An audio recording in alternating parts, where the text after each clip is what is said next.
Hello everyone. Before we start, make sure to like and subscribe to the channel and leave a comment with where you're from and what time you're watching. That way, YouTube will keep showing you stories just like this one. Now, let's begin.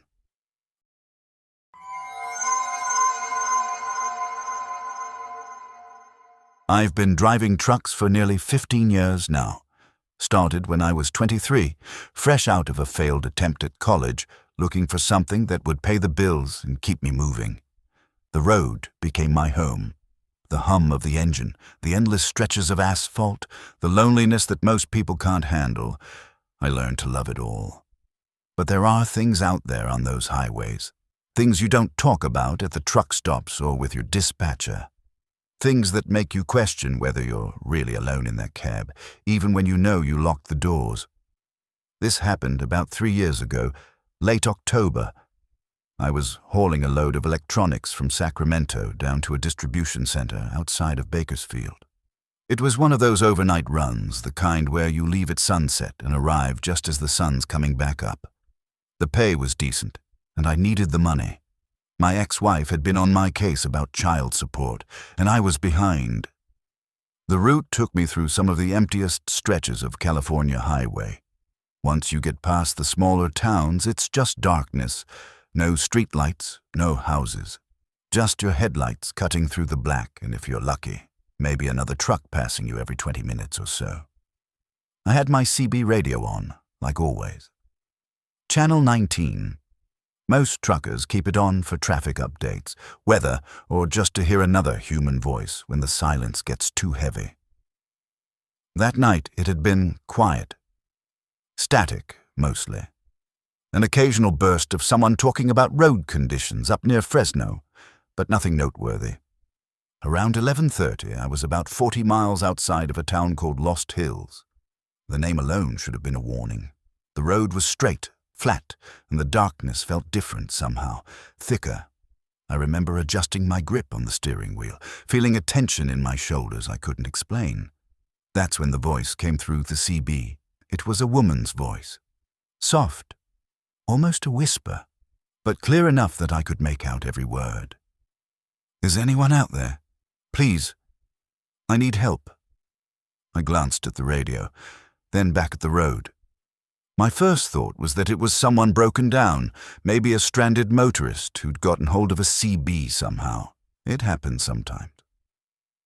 I picked up the receiver. "Yeah, this is eastbound 73. What's your 20? You need a tow." There was a pause. Long enough that I thought maybe the signal had dropped. Then her voice came back. "I don't know where I am. It's so dark. I can't see anything." Something about the way she said it made my skin prickle. The tone wasn't panicked. It was empty, hollow. "Okay, stay calm," I said, trying to keep my voice steady. "Can you see any mile markers? Any signs?" "No, there's nothing. Just the dark." I checked my mirrors. Nothing behind me. Nothing ahead except the road. I hadn't passed another vehicle in at least 10 minutes. "Are you in a car? Did you break down?" Another pause. This one even longer. "I don't think so. I don't remember." The hairs on the back of my neck stood up. I told myself it was just a weird situation, maybe someone in shock. But something felt wrong. The way her words came through the static, the way they seemed to hang in the air inside my cab even after she stopped speaking. "What's your name?" I asked. "Sarah." "Okay, Sarah, I'm going to try to help you. Do you have a phone? Can you call 911? "I tried. It doesn't work. Nothing works. Please, I just need someone to find me." I didn't know what to say to that. My mind was racing, trying to figure out what the hell was going on. If she was really stranded somewhere, I needed to get her location, but she wasn't giving me anything to work with. "Can you describe what you see around you? Anything at all?" "It's just dark. And cold. So cold." I felt a chill run down my spine even though the heater in my cab was running. I looked out at the road again. Still nothing. Just endless black. Sarah, I need you to... Do you see me? Her voice cut through mine, and this time there was something different in it. Something that made my stomach drop. What? Do you see me? I can see you. My hands tightened on the wheel. I looked in my mirrors again, scanning the darkness. Nothing. No cars. No lights. Nothing. Where are you? I asked, my voice barely steady. Right behind you. I slammed on the brakes without thinking. The truck shuddered, the load shifting slightly as I came to a stop in the middle of the highway.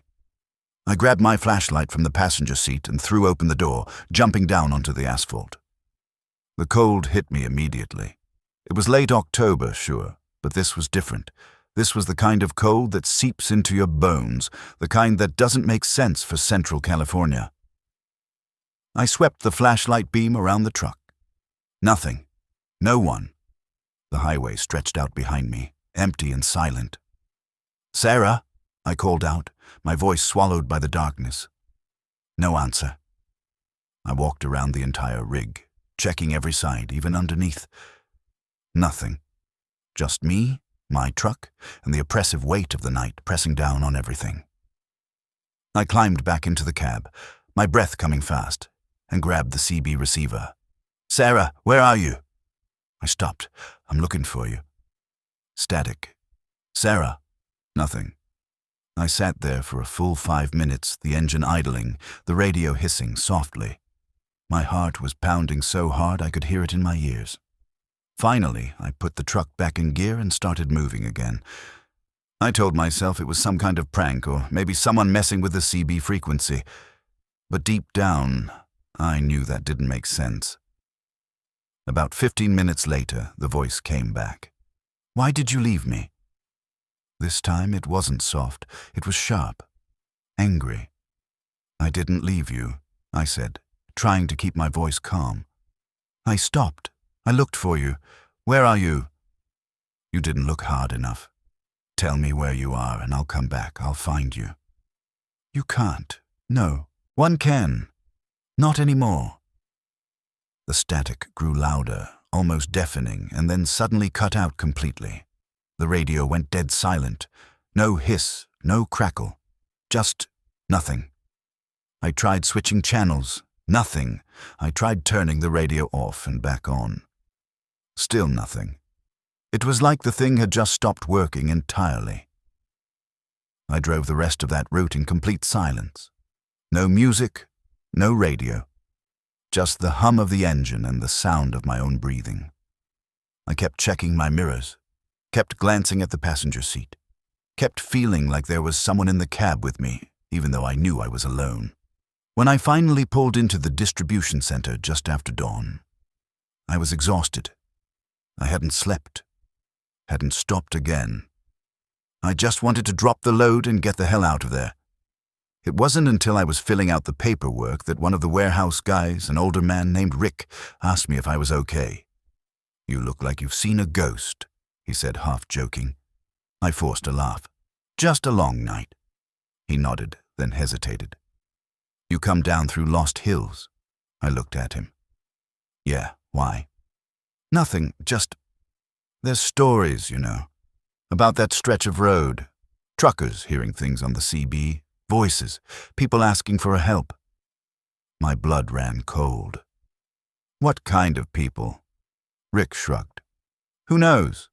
Some say it's just the wind messing with the frequencies. Others say it's something else.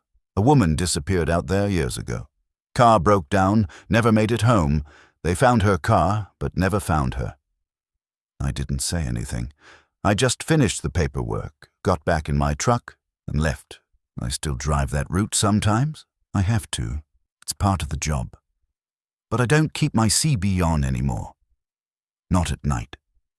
Not on that stretch of highway, because every now and then, when I'm driving through the darkness, I swear I can still hear her voice in my head. Do you see me? I can see you. And I'm terrified that one day I'll look in my mirror and finally see her looking back.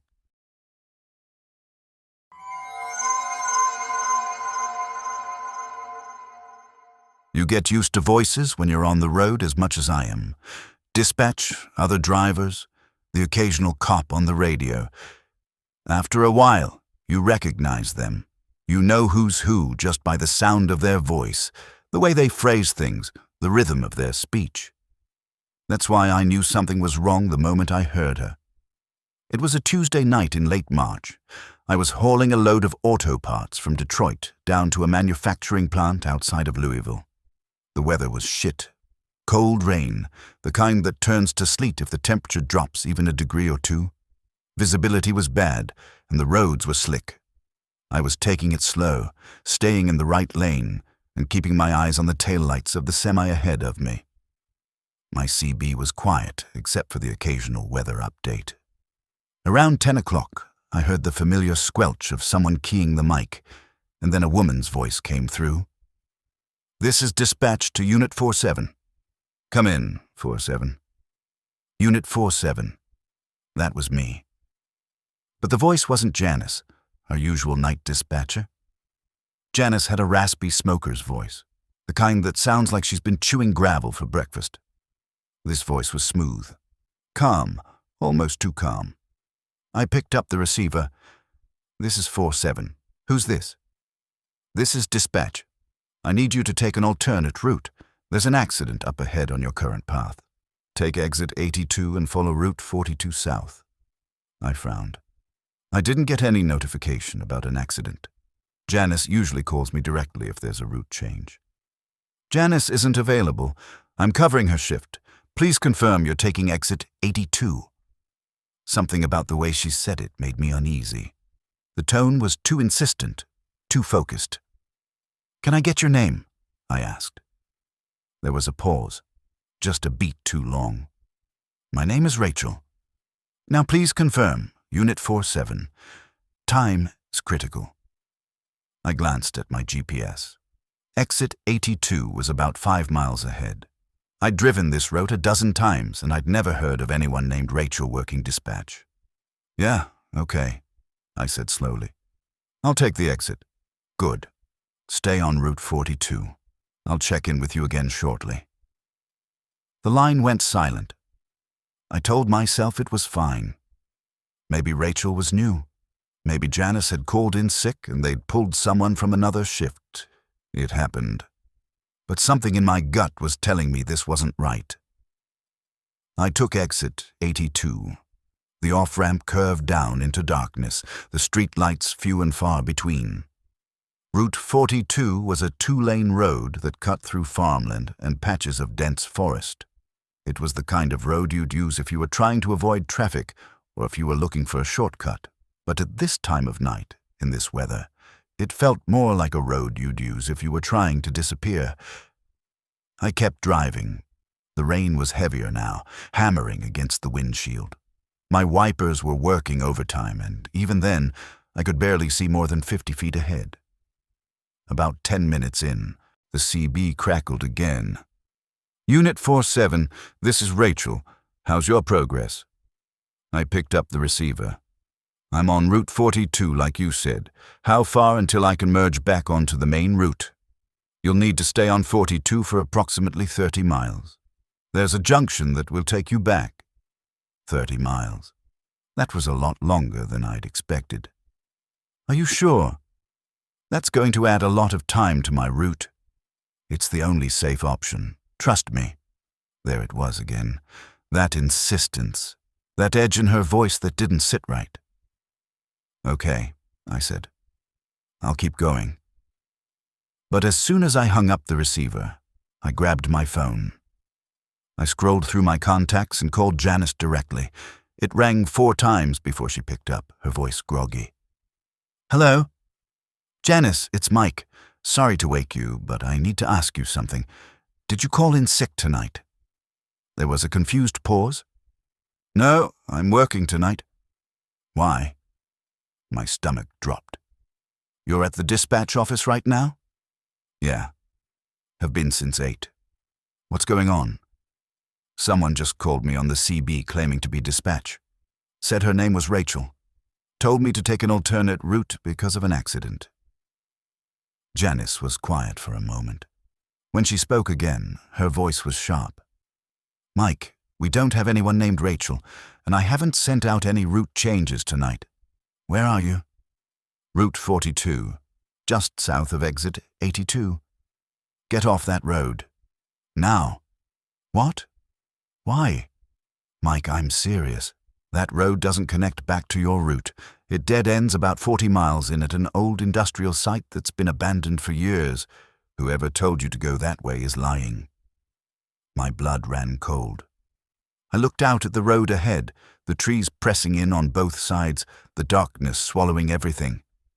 I'm turning around, I said. Good. And Mike? Don't answer that CB again. I hung up and immediately started looking for a place to turn the truck around. The road was narrow, and with the trailer I needed space. I kept driving, my eyes scanning for a pull-off or a wide shoulder. That's when the CB crackled again. Unit 47, why are you slowing down? I didn't pick up the receiver. I didn't say anything. I just kept driving, my hands tight on the wheel. Unit 47, I need you to keep moving. You're almost there. Almost where? My heart was pounding now. I spotted a gravel turn-off ahead, barely wide enough, but it would have to do. I started to slow down. Don't stop. Her voice was different now, harder, colder. I said, don't stop. I ignored her and swung the truck into the turnoff, the gravel crunching under the tires. I threw the transmission into reverse and started the slow, agonizing process of turning the rig around. You're making a mistake. I glanced at the CB radio. The lights were flickering, the signal cutting in and out. Her voice was distorted now, almost unrecognizable. You can't leave, not yet. You're supposed to be here. I finished the turn and shifted back into drive, my tires spitting gravel as I accelerated back onto the road. I was heading back the way I came, my headlights cutting through the rain. You'll come back. They always come back. And then the radio went dead, completely silent. No static, no hiss, just like the last time. I drove straight through the night, not stopping until I hit the main highway again. I called Janice back and told her everything. She filed a report with the company, and they claimed they'd look into it. But I never heard anything back. I asked around at a few truck stops after that, trying to see if anyone else had heard of something like this happening. Most guys just shrugged it off or made jokes about it being a ghost or some kind of prank. But there was one driver, an older guy named Carl, who pulled me aside and told me he'd heard of it before. It's happened to a few guys over the years, he said quietly. Someone pretending to be dispatch, rerouting drivers onto empty roads. Some of them never made it back. What do you mean, never made it back? Carl just looked at me, his eyes tired and haunted. I mean, they disappeared. Trucks found abandoned, no sign of the driver, no explanation. I didn't ask him anything else after that. I didn't want to know. I still drive that route sometimes, but I never take exit 82 anymore. And if I ever hear a voice on the CB claiming to be dispatch, someone I don't recognize, I don't answer. Because I know now that not every voice you hear out there is trying to help you. Some of them are trying to lead you somewhere you'll never come back from.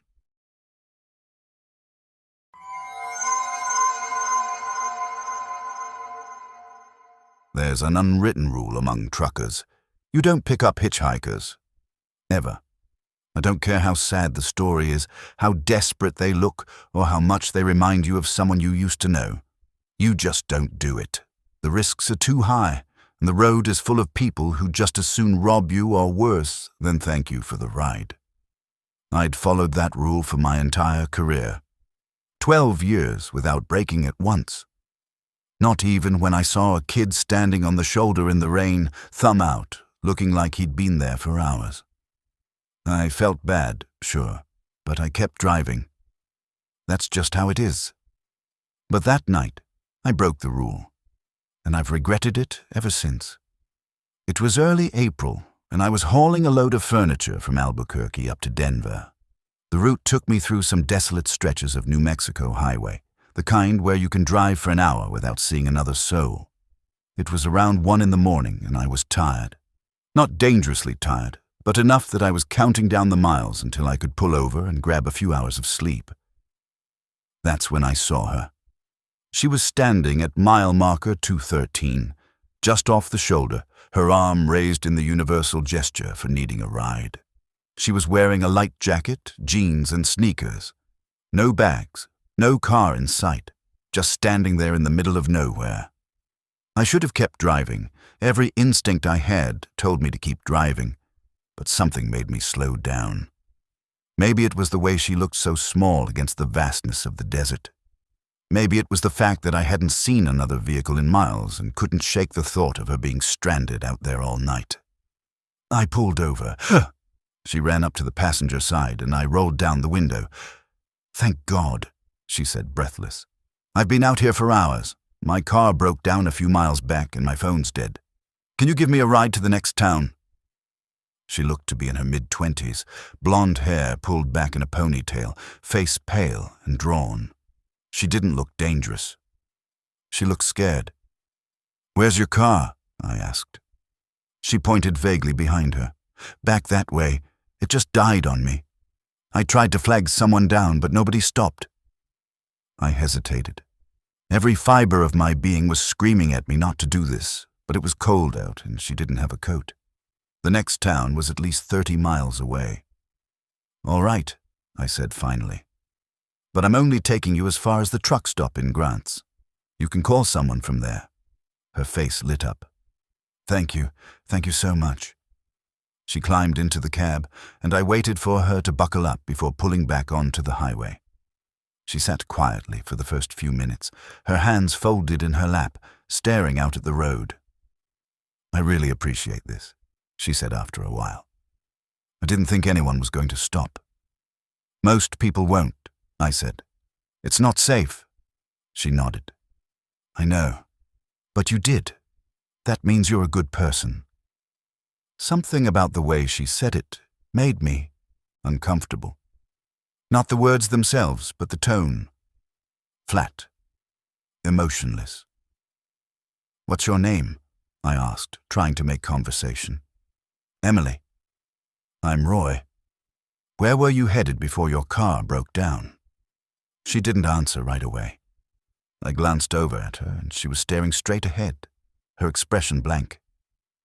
"Emily?" "I was going home," she said finally. "Where's home?" "Far from here." The conversation died after that. I tried asking her a few more questions, where she was from, what she did for work, but her answers were vague and didn't make much sense. After a while, I gave up and focused on the road. That's when I noticed the smell. It was faint at first, almost imperceptible. But the longer she sat there, the stronger it got. It was a sour, rotten smell, like something that had been left out in the sun too long. I cracked the window, hoping the fresh air would help, but it didn't. "You okay?" I asked, trying to be polite. She turned to look at me, and for the first time I got a good look at her eyes. They were wrong, dull, lifeless. "I'm fine," she said. "Why?" "No reason. Just checking." She went back to staring at the road, and I went back to driving. But the smell was getting worse, and I could feel my stomach starting to turn. We were about 10 miles from Grants when she spoke again. "You shouldn't have stopped." I glanced at her. "What?" "You shouldn't have stopped for me. You knew better." My hands tightened on the wheel. "What are you talking about?" She didn't answer. She just kept staring straight ahead, her face expressionless. "Emily, what the hell are you talking about?" "I told you, you shouldn't have stopped." I was starting to panic now. I thought about pulling over and making her get out, but we were still miles from anywhere, and something in her tone made me think that stopping was the last thing I should do. "Who are you?" I asked, my voice shaking. She turned to look at me again, and this time I saw it. Her skin was too pale. Her lips were cracked and gray, and her eyes weren't dull because she was tired. They were dull because they weren't alive. "I've been waiting at that mile marker for a long time," she said softly. "Someone always stops eventually." I slammed on the brakes without thinking. The truck skidded, the tires screeching, and I barely managed to keep it on the road. When I looked over, the passenger seat was empty. No Emily. No smell. Just an empty seat and the faint impression of where she'd been sitting. I sat there for a long time, my heart pounding, my hands shaking. Finally, I forced myself to get out and check the cab. I looked in the back, under the seat, everywhere. Nothing. She was gone. I got back in the truck and drove straight to Grant's without stopping. When I got to the truck stop, I asked one of the other drivers if he'd ever heard of anything strange happening on that stretch of highway. He just looked at me and said, "Mile marker 213. I nodded. "Yeah," he said. "I've heard the stories. Girl died there years ago. Car accident. Some people say she's still out there, looking for a ride home." I didn't say anything. I just walked back to my truck and sat there until the sun came up. I've driven past mile marker 213 a dozen times since then. I always keep my eyes on the road. I never look at the shoulder, and I sure as hell never stop. Because I know now that some people out there aren't looking for help. They're looking for company. And once you let them in, they don't leave.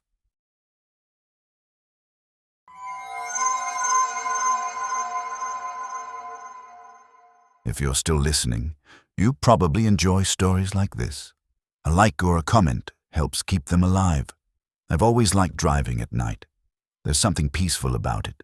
The empty roads, the quiet, the way the world seems to shrink down to just you and the headlights cutting through the dark. Most drivers hate it, but I've always found it calming. At least, I used to. This happened about 2 years ago, in the dead of winter. I was hauling a load of industrial equipment from Minneapolis down to Kansas City. The weather had been brutal. Sub-zero temperatures, ice on the roads, snow coming down so hard you could barely see 10 feet ahead. I'd been driving for about 6 hours straight, and I was exhausted. It was around 3 in the morning when I first noticed them. I was on a stretch of Highway 35, somewhere in northern Iowa, when I saw headlights in my side mirror. Another truck coming up behind me. Nothing unusual about that. Truckers run these routes all night.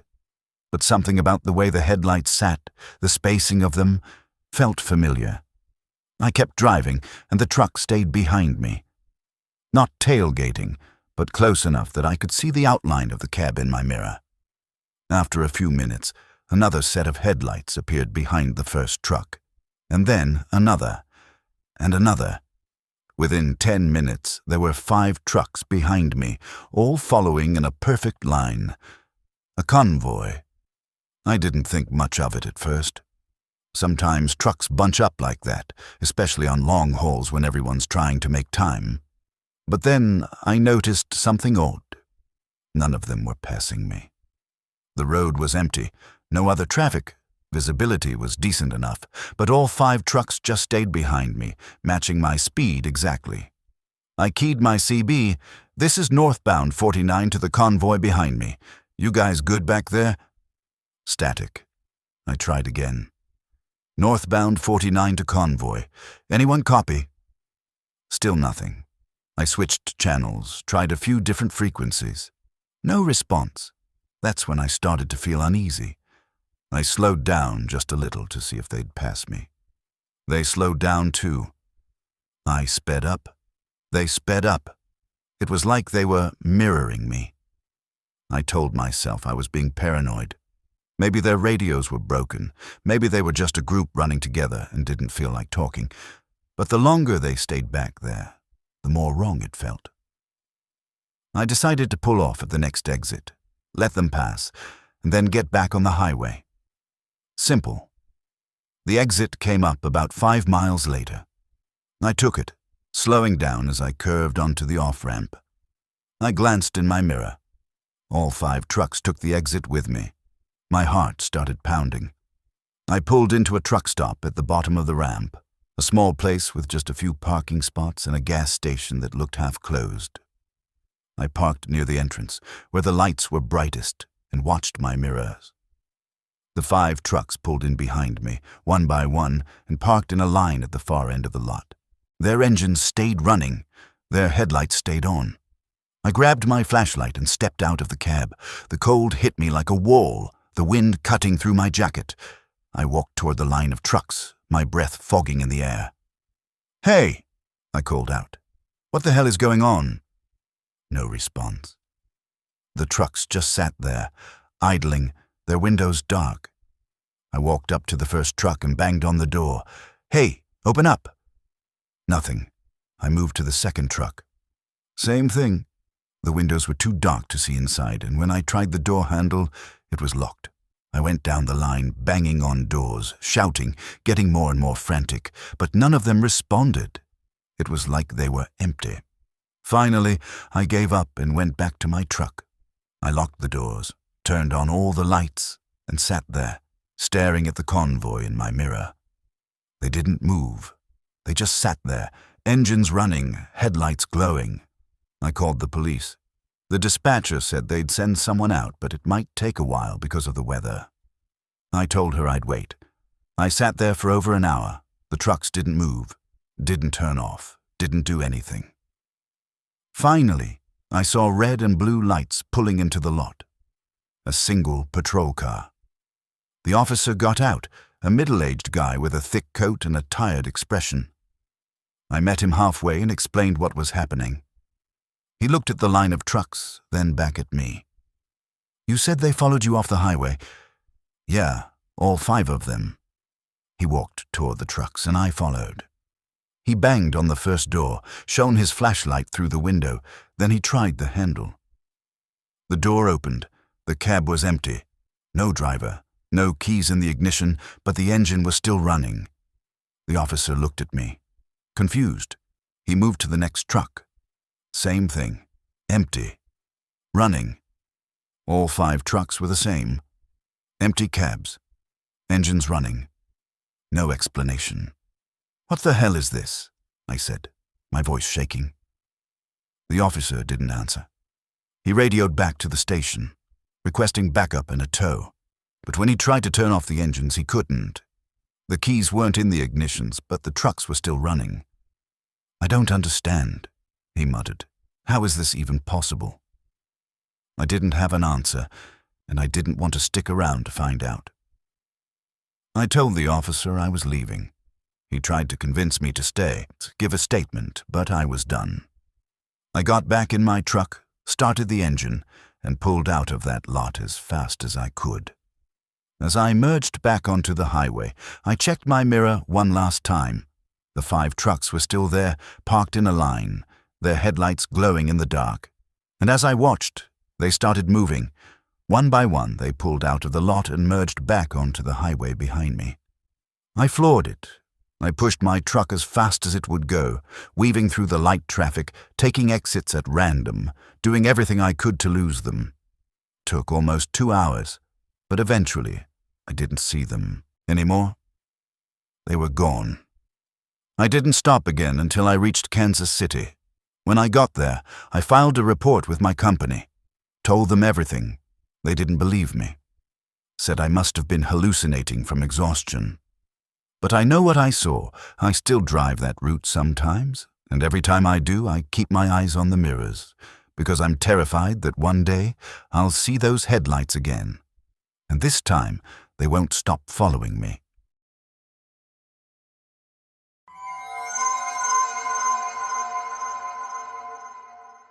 One of the first things you learn as a trucker is where the good truck stops are. You memorize them. You know which ones have clean showers, decent food, and safe parking. You know which ones to avoid. It becomes second nature after a while. That's why I knew something was wrong when I pulled into that place. It was late July, and I was hauling a load of bottled water from Atlanta up to Charlotte. The route was straightforward, mostly interstate. Nothing complicated. But I'd been driving for 10 hours straight, and I needed a break. My GPS showed a truck stop coming up in about 15 miles, and I figured I'd stop there, grab some food, maybe take a nap. The sun was setting as I took the exit, the sky turning that deep orange color that makes everything look unreal. The exit ramp curved down into what looked like farmland. Flat fields, a few scattered trees, nothing remarkable. And then I saw the sign.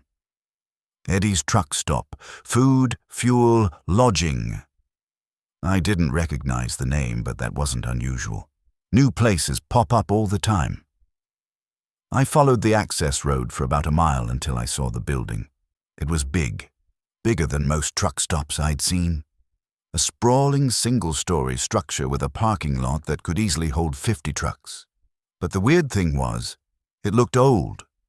The paint was faded, the windows were grimy, and the neon sign that said open was flickering. There were no other trucks in the lot. That should have been my first red flag. It was prime time, early evening, right when most drivers would be stopping for dinner or a break. But the lot was completely empty. I pulled in anyway. I told myself that maybe the place was new and hadn't gotten much traffic yet, or maybe it was just off the beaten path. I parked near the entrance and stepped out. The air was hot and humid, but there was something else. A smell. Faint but unpleasant, like mildew and something metallic. The front door was propped open with a brick. I walked inside. The interior was dimly lit, the fluorescent lights overhead buzzing and flickering. There was a diner to the left, a small convenience store to the right, and a hallway straight ahead that I assumed led to restrooms or showers. But the place was empty. No staff, no other customers. Just silence. "Hello," I called out. My voice echoed, but no one answered. I walked over to the diner. The tables were set, like someone had been expecting customers, but there was a layer of dust on everything. The menus were yellowed and curled at the edges. I picked one up and flipped through it. The prices were wrong, way too low, like 1980s low. I set the menu down and walked toward the counter. There was a bell, the kind you ring for service. I hit it, and the sharp ding echoed through the empty space. Nothing. I was starting to feel uneasy now. I turned to leave, but then I heard something. Footsteps, coming from the hallway. Slow, deliberate. I froze, staring at the hallway entrance. The footsteps got closer, and then a man stepped out. He was tall, maybe in his 50s, wearing a stained white shirt and a faded apron. His face was gaunt, his eyes sunken, and he was smiling. "Welcome to Eddie's," he said, his voice hoarse. "What can I get you?" I was just looking for some food, maybe a coffee." He nodded slowly. "Sure thing, have a seat." I didn't move. There was something deeply wrong about him. The way he stood, too still. The way he smiled, too wide. "Actually, I think I'm good," I said, backing toward the door. "I'll just head out." His smile didn't waver. "You sure? You look tired. Long drive?" "Yeah, but I really need to get going." "Suit yourself." I turned and walked quickly toward the exit. As I reached the door, I heard him call after me. "You'll be back. They always come back." I didn't look back. I just kept walking. I got back to my truck, climbed in, and started the engine. As I pulled out of the lot, I glanced in my side mirror. The man was standing in the doorway watching me, still smiling. I drove back to the access road and merged onto the highway. My heart was pounding, and I couldn't shake the feeling that I'd just escaped something. When I got back on the interstate, I looked at my GPS. According to the map, there was no truck stop at that exit. No Eddie's. Nothing. I thought maybe I'd taken the wrong exit, so I pulled up the satellite view on my phone. I zoomed in on the area where I'd just been. There was nothing there. Just empty fields. No building. No parking lot. No sign. I sat there for a long time staring at the screen, trying to make sense of what I'd just seen. But there was no explanation. The place I'd just been to didn't exist. I called my dispatcher, told her what happened. She said I must have been hallucinating from exhaustion and told me to pull over and get some sleep. But I know what I saw. I was there. I walked inside. I talked to that man. A few weeks later, I was at a truck stop in South Carolina, and I got talking to another driver. I mentioned the strange place I'd stopped at, described it. His face went pale. "Eddie's," he said. I nodded. "You've heard of it?" "Yeah, a few guys have told me about it over the years. It's some kind of ghost story. They say it's a truck stop that burned down in the 80s. Killed everyone inside, but sometimes drivers claim they see it. Pull off the highway, stop there, and then realize it's not real. What happens if you stay?" He looked at me, his expression grim. No one who stayed has ever said. I didn't ask him anything else after that. I've never seen Eddie's again. But sometimes, late at night, when I'm driving through the South, I'll see an exit that looks familiar, and I'll feel that same pull, that same urge to take it. But I don't, because I know now that some places aren't meant to be found, and some doors aren't meant to be walked through.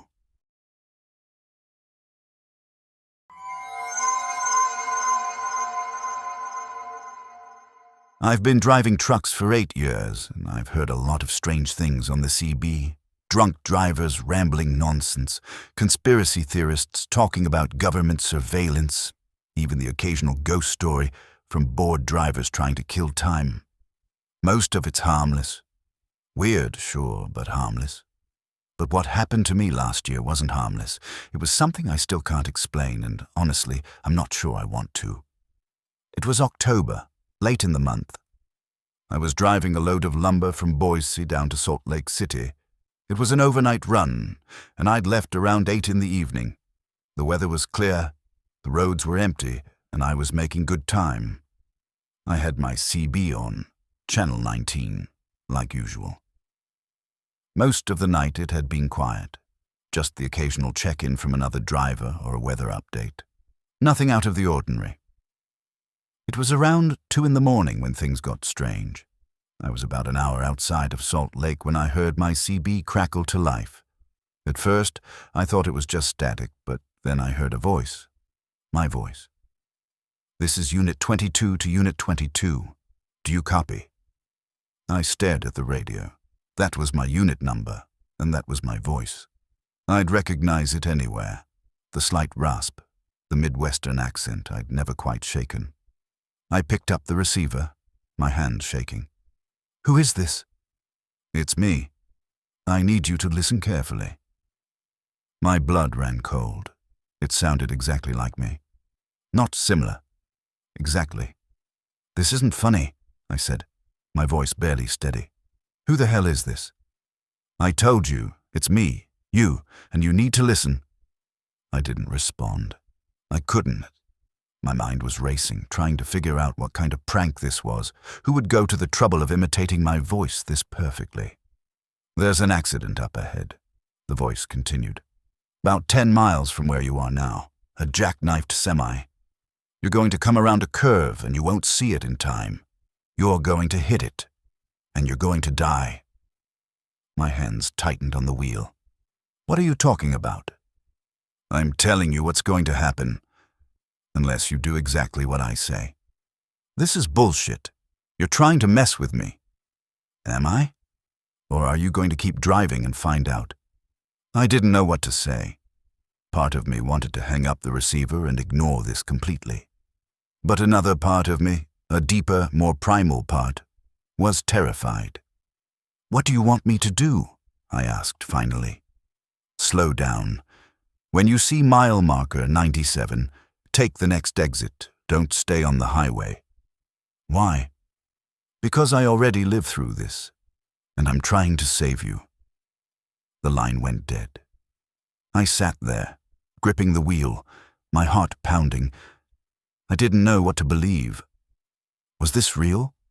Was someone screwing with me? Or was I losing my mind? I glanced at the odometer. I was about 5 miles from mile marker 97. I told myself it was a prank. It had to be. But as I kept driving, I couldn't shake the feeling that something was wrong. The road felt different. The air felt heavier. When mile marker 97 appeared, I saw the exit. It was a small off-ramp leading to what looked like a rural road. I hesitated, and then I took the exit. I don't know why. Maybe it was fear. Maybe it was instinct. But I couldn't ignore the voice, no matter how insane it sounded. The off-ramp curved down into darkness, and I found myself on a narrow 2-lane road that cut through farmland. There were no streetlights, no signs, just the beam of my headlights cutting through the black. I drove for about 10 minutes, my mind racing, and then I saw lights up ahead. Red and blue. Flashing. I slowed down as I approached.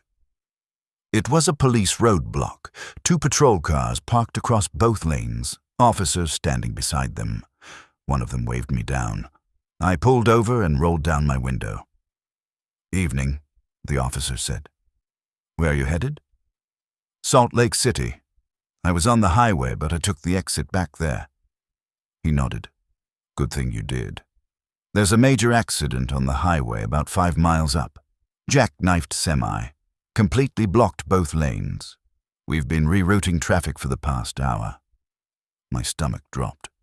"A jackknifed semi?" "Yeah. Happened about 2 hours ago. Driver didn't make it." I couldn't speak. I just sat there, staring at him. "You okay?" he asked. "Yeah. Yeah, I'm fine. Thanks." He waved me through, and I drove the rest of the way to Salt Lake in complete silence. I didn't turn the CB back on. I didn't listen to music. I just drove, my mind replaying that voice over and over. I already lived through this, and I'm trying to save you. When I got to the warehouse, I sat in my truck for a long time, trying to make sense of what had happened. Had I really heard my own voice, or had I imagined it? I pulled out my phone and searched for news about the accident. It was real. A semi had jackknifed on Highway 15, blocking both lanes. The driver had died on impact. I would have been there. If I hadn't taken that exit, I would have been there. I tried to rationalize it. Maybe I'd heard about the accident on the radio earlier and forgotten about it. Maybe my subconscious had warned me. But I knew that wasn't true. I'd heard my own voice, clear as day. A few days later, I was talking to another driver at a truck stop, trying to make sense of it. I told him the whole story, expecting him to laugh it off or call me crazy. But he didn't. He just looked at me, his expression serious. "You ever heard of time slips?" he asked. "What?" "Time slips. Moments where time folds in on itself, where past and future overlap. Some people think it happens on the road more than anywhere else. Too much time alone, too much distance, makes the boundaries thin." "You're saying I talk to a future version of myself? Or a past version, or a version that didn't make it. Who knows? Point is, you listened, and you're still here." I didn't know what to say to that. I still drive that route sometimes, and every time I pass mile marker 97, I think about that voice. I haven't heard it again, but sometimes, late at night, I wonder if somewhere out there, another version of me is driving that same road, heading toward the same accident. And I wonder if he'll get the warning too, or if he'll keep driving.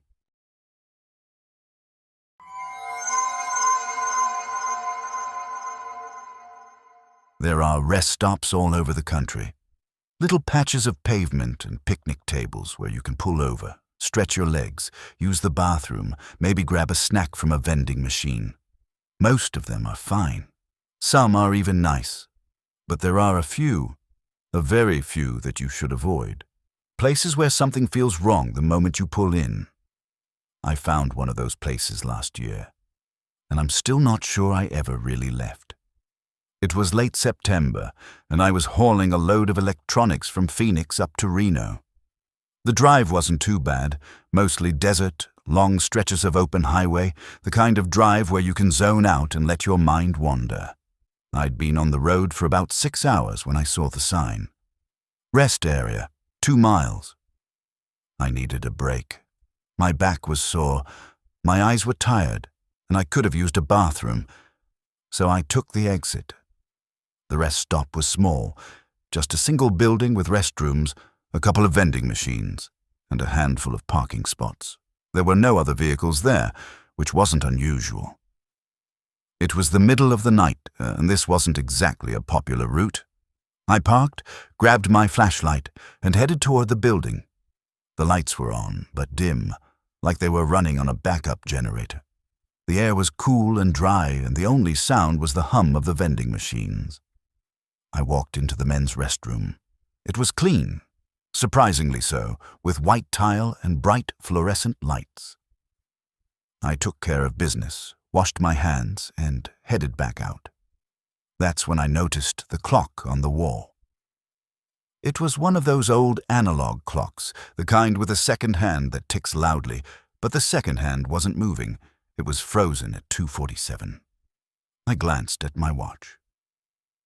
2:47 a.m. Weird coincidence, I thought. The clock must have stopped. I walked over to the vending machines and grabbed a soda. When I turned around, I saw someone sitting at one of the picnic tables outside. A woman, middle-aged, wearing a denim jacket and jeans. She was sitting perfectly still, staring straight ahead. I walked over. "Evening, you okay?" She didn't respond, didn't even look at me. "Ma'am." Still nothing. I stepped closer. Her eyes were open, unblinking, fixed on some distant point in the darkness. She didn't seem to be breathing. "Hey, are you all right?" I reached out to touch her shoulder, but before I could, I heard a voice behind me. "I wouldn't do that if I were you." I spun around. There was a man standing near the restrooms. He was tall, thin, wearing a trucker's cap and a faded flannel shirt. He looked to be in his 60s. "She's been like that for a while now," he said, nodding toward the woman. "No point trying to wake her." "What do you mean? Is she sick? Should I call someone?" He shook his head. "Won't do any good. This place, it does that to people." "Does what?" He looked at me, his expression tired and resigned. "Stops them. Freezes them. Like the clock." I stared at him. "What the hell are you talking about?" "You noticed the clock, right? Stuck at 2:47. That's when I got here. 3 years ago." My stomach dropped. 3 years? Give or take. Hard to keep track. Time doesn't work right here. You walk in thinking you'll take a quick break and then... You can't leave? That's insane. You're messing with me. Am I? He gestured around the rest stop. "Look around." "Really look." I did, and that's when I started to notice the details I'd missed before. The vending machines.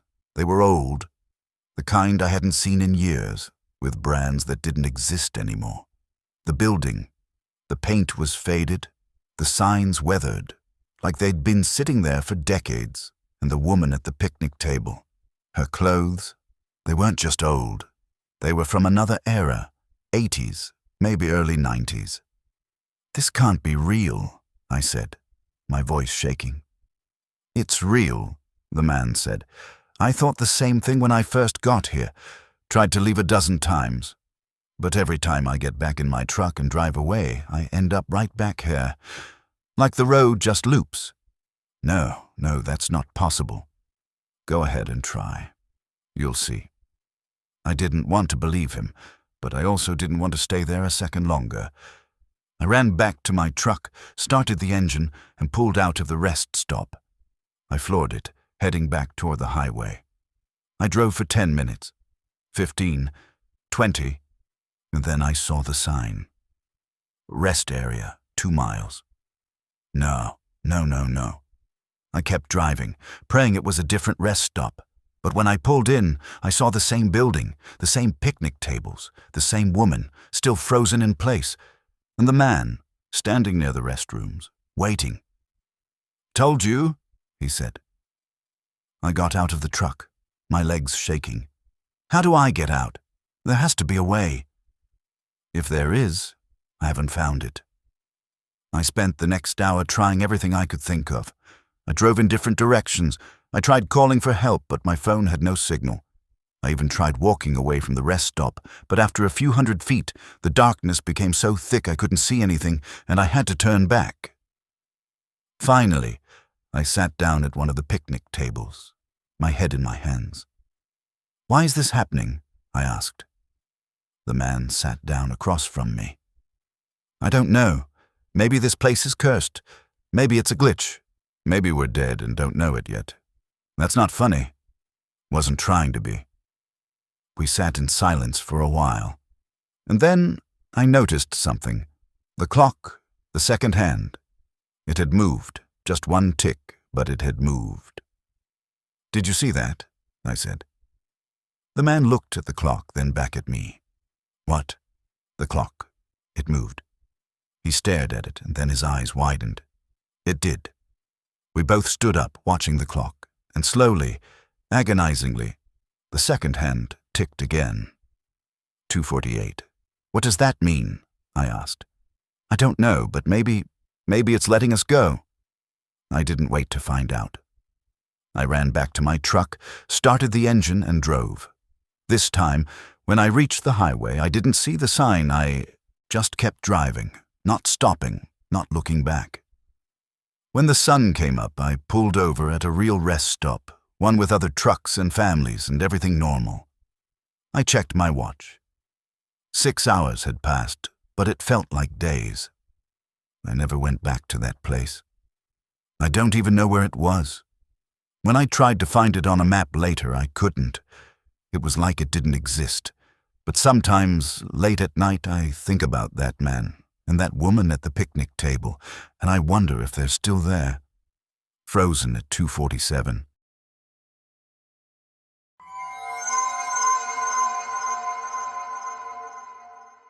There's something deeply unsettling about hearing your name when you know you're alone. It's not like hearing a noise you can't identify or seeing something move in your peripheral vision. Those things you can rationalize. But when someone says your name, clear and distinct, and there's no one around, that's when the fear really sets in.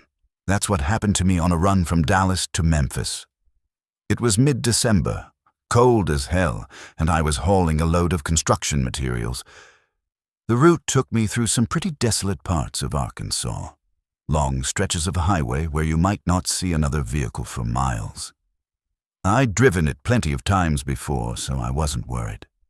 I'd been on the road for about 4 hours when I decided to take a break. There was a small truck stop coming up, the kind that's barely more than a gas station and a parking lot. I pulled in, filled up my tank, and grabbed a coffee from inside. When I got back to my truck, I turned on my CB to check the weather. That's when I heard it. "David." My name. Spoken clearly through the static. I froze, my hand on the receiver. "Who is this?" No response. Just static. "This is Unit 61. Who just called my name?" Still nothing. I told myself it was a mistake. Maybe someone had said something that sounded like my name. Maybe I was tired and hearing things. I switched channels, but all I got was more static. I shrugged it off and started driving. About 20 minutes later, I heard it again. "David. I need to talk to you, David." This time it was closer. Clearer. Like whoever was speaking was right next to me. I grabbed the receiver. "Who the hell is this? How do you know my name?" "I know a lot about you, David. I've been watching you." My blood ran cold. "Watching me? What are you talking about?" "For a long time now, every night, every route, I've been there." "Bullshit. You're just some asshole messing with me. How'd you get my name?" "It's on your truck, David." Right there on the door. D. Brennan Trucking. Not hard to figure out. I glanced at my side mirror. He was right. My name was on the truck. But that didn't explain how he knew which CB channel I was on. "What do you want?" I asked, trying to keep my voice steady. "I just want to talk. You seem lonely out there. Thought you could use some company." "I'm fine. Leave me alone." "Are you sure?" "Because I don't think you are. I think you're scared. I can hear it in your voice. Get off this channel. Now." He laughed. It was a low, grating sound that made my skin crawl. "You can't get rid of me that easily, David. I'm not going anywhere." I switched channels. Static. I switched again. More static. And then his voice came back. "Told you." I turned the CB off completely. My hands were shaking and my heart was pounding. I didn't know who this guy was or how he was doing this, but I was done listening. I drove in silence for the next hour, trying to calm down, but I couldn't shake the feeling that someone was watching me. Every time I checked my mirrors, I half expected to see another truck following me. But there was nothing, just empty road. Around midnight, I pulled into a small motel on the outskirts of Little Rock. I needed sleep, and I wasn't going to get it in the truck. I parked, grabbed my bag, and checked into a room on the ground floor. The room was small and dingy, but it had a bed and a lock on the door, and that was all I cared about. I threw my bag on the bed, locked the door, and collapsed. I must have fallen asleep almost immediately because the next thing I knew I was waking up to the sound of my CB radio. Except my CB was in the truck, in the parking lot, at least 50 feet away. But I could hear it, clear as day. Static, and then his voice. "David, wake up, David." I sat up, my heart racing. The sound was coming from somewhere in the room. I turned on the light and looked around. Nothing. No radio. No phone. Nothing that could have been making that sound. "David, I'm right outside." I walked to the window and pulled back the curtain. The parking lot was empty except for my truck. No one was there. "Look closer, David." I stared at my truck, and then I saw it. The driver's side door was open. I know I'd locked it. I always lock it. But it was open, the interior light glowing faintly in the darkness. "Come outside, David. Let's talk face to face." "No," I said aloud, my voice shaking. "No way. You don't have a choice." The lights in my room flickered, and then they went out completely. I stood there in the darkness, my breath coming fast, every instinct screaming at me to run. But where? The door was locked, but I didn't trust it. The window was too small to climb through. I was trapped, and then I heard it. Footsteps outside my door, slow, deliberate, and then a knock. "David, open the door." I didn't move. I didn't breathe. The knock came again, louder. "I said open the door." "Go away," I shouted. "I'm not going anywhere, not until we talk." The doorknob started to turn. Slowly, even though I'd locked it. I backed away, my eyes locked on the door. The knob turned all the way and the door started to open. Then the lights came back on. The door was closed. The knob was still. Everything was normal. I stood there for a long time, staring at the door, waiting for something to happen.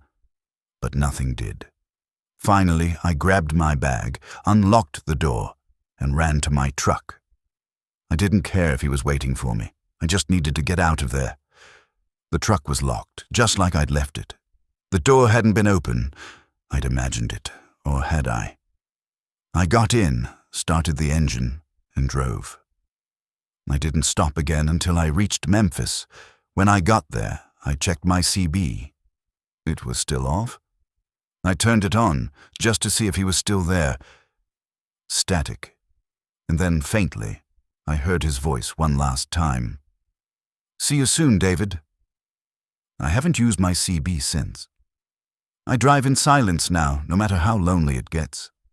Because I know he's still out there, listening, waiting, and one day he's going to find me again.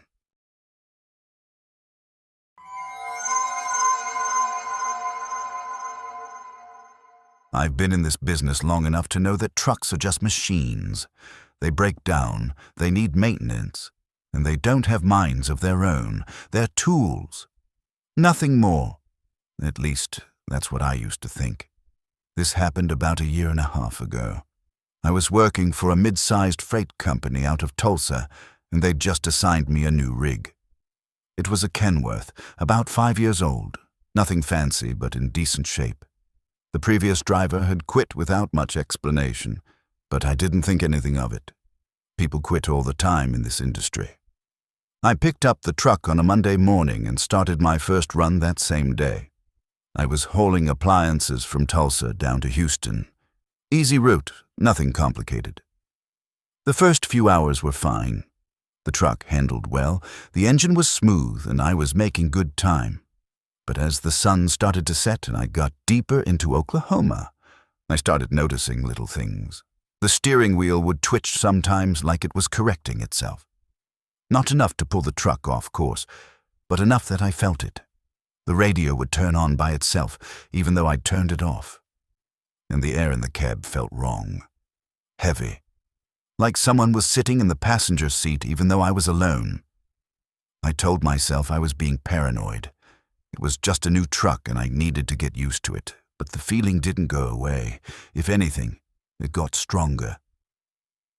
Around 10 o'clock, I pulled into a rest area to grab some sleep.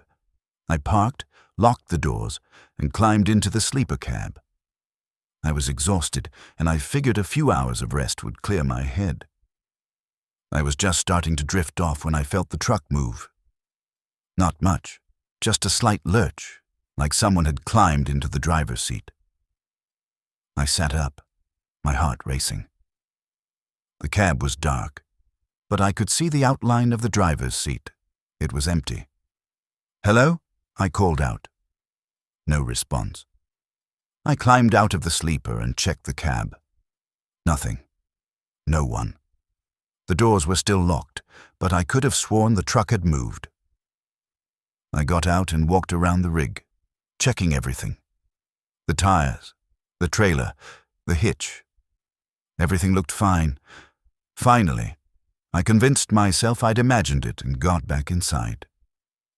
I didn't sleep after that. I just sat in the driver's seat, staring out at the empty rest area, waiting for morning.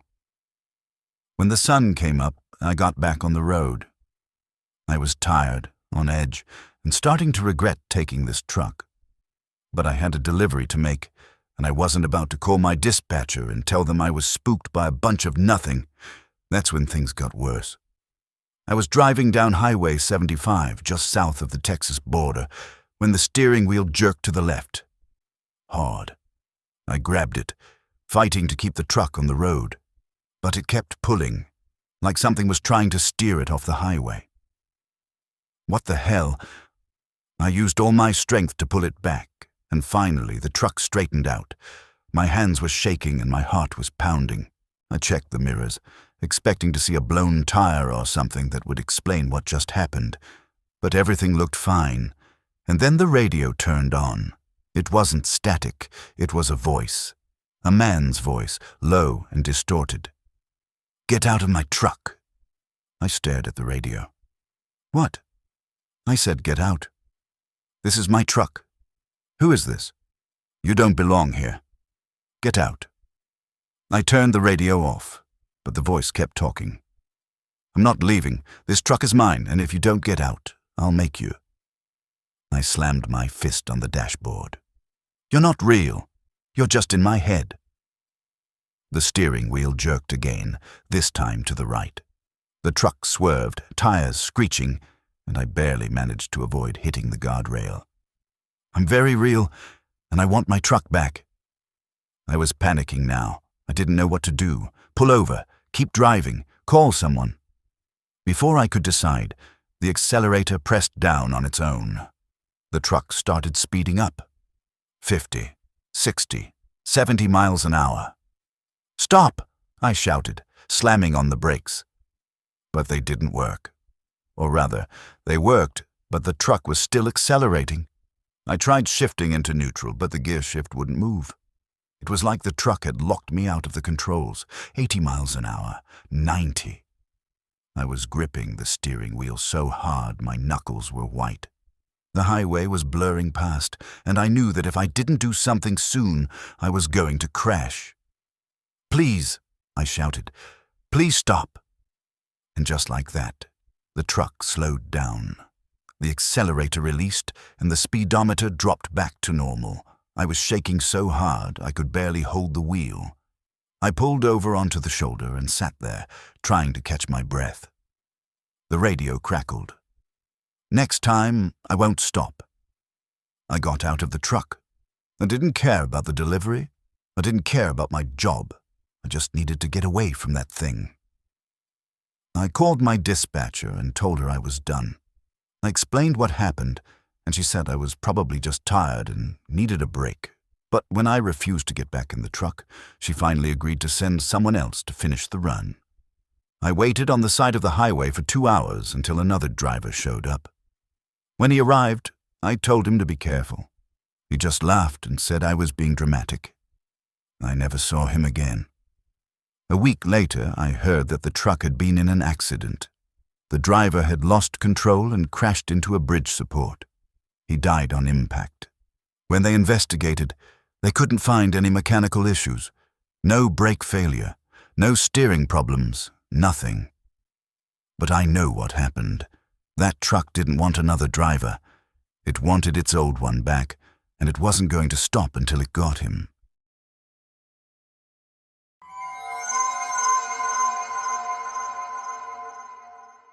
There's something terrifying about realizing you're not alone when you thought you were.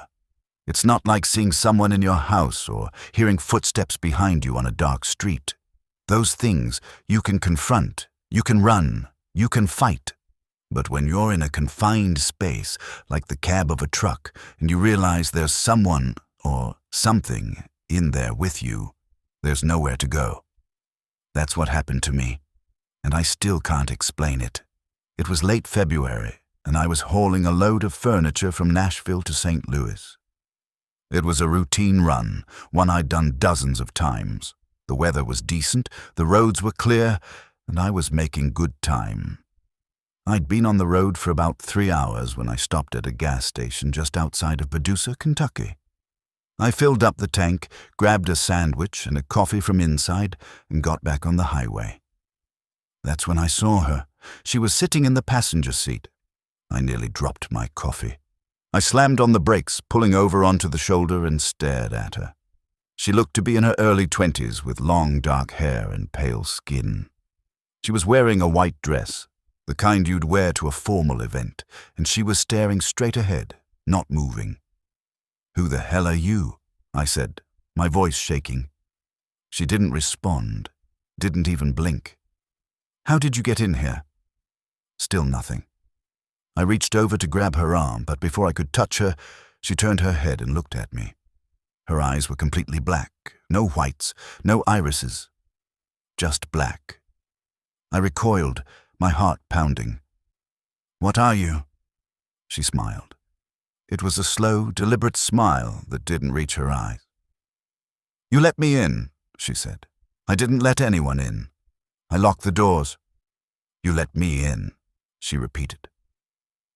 I fumbled for the door handle, threw it open, and jumped out of the truck. I stood on the shoulder, gasping for air, and stared at the cab. She was still sitting there, staring at me through the windshield. I grabbed my phone and called 911. The dispatcher answered, and I tried to explain what was happening, but I could barely get the words out. "There's someone in my truck. I don't know how she got in. She's just sitting there." "Okay, sir. Stay calm. Where are you?" I gave her my location, and she said she'd send a patrol car. I stood there, watching the cab, waiting for the woman to move. But she didn't. She just sat there, smiling. It took about 15 minutes for the cops to arrive. When they did, I explained the situation. They approached the truck cautiously, guns drawn, and opened the passenger door. The seat was empty. "Sir, there's no one here," one of the officers said. "What? No, she was right there. I saw her. There's no one in this truck. I walked over and looked inside. The seat was empty, but I could still feel her presence, like she was still there, just invisible. I'm telling you, she was here. She was sitting right there. The officers exchanged a glance. Have you been drinking, sir? No, I swear I'm not drunk. I'm not on anything. I saw her. They didn't believe me. They checked my license, ran my plates, and finally told me I was free to go. They suggested I pull over and get some rest. I got back in the truck, but I couldn't shake the feeling that she was still there. I locked the doors, checked the back, checked under the seat. Nothing. I started driving again, but the fear didn't go away. About an hour later, I heard her voice. You can't get rid of me. I looked over at the passenger seat. She was back, sitting there, smiling. What do you want? I asked, my voice barely a whisper. I want you to remember. Remember what? What you did. I didn't do anything. She leaned closer, her black eyes boring into mine. You hit me. 2 years ago, right outside of Paducah.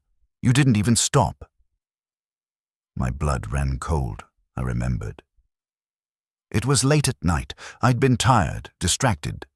I saw something in the road, felt a bump, but when I checked my mirrors, there was nothing there. I convinced myself it was an animal. A deer, maybe. I didn't stop. That wasn't... I didn't... You killed me. And now I'm here to make sure you never forget. She reached out and grabbed my arm. Her hand was ice cold, and I felt a pain shoot through my body. I screamed, jerking the wheel, and the truck swerved off the road. I fought to regain control, but it was too late. The truck flipped. Everything went black. When I woke up, I was in a hospital. The doctors said I'd been in an accident, that I'd lost control of the truck and rolled it into a ditch. I was lucky to be alive. But I wasn't alone in that cab, and I still see her. Sometimes in mirrors, sometimes in reflections, sometimes in the passenger seat. She's never going to leave. Because I let her in. And now, I can't get her out.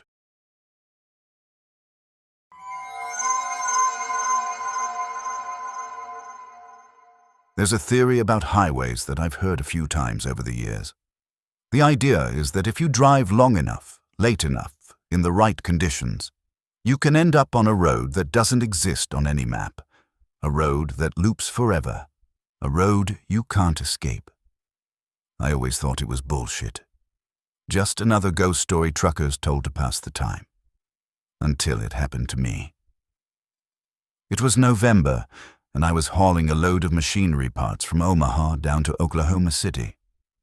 I'd left late in the afternoon, planning to drive through the night and arrive by morning. The route was simple. Straight down Highway 35. Nothing complicated. The first few hours were uneventful.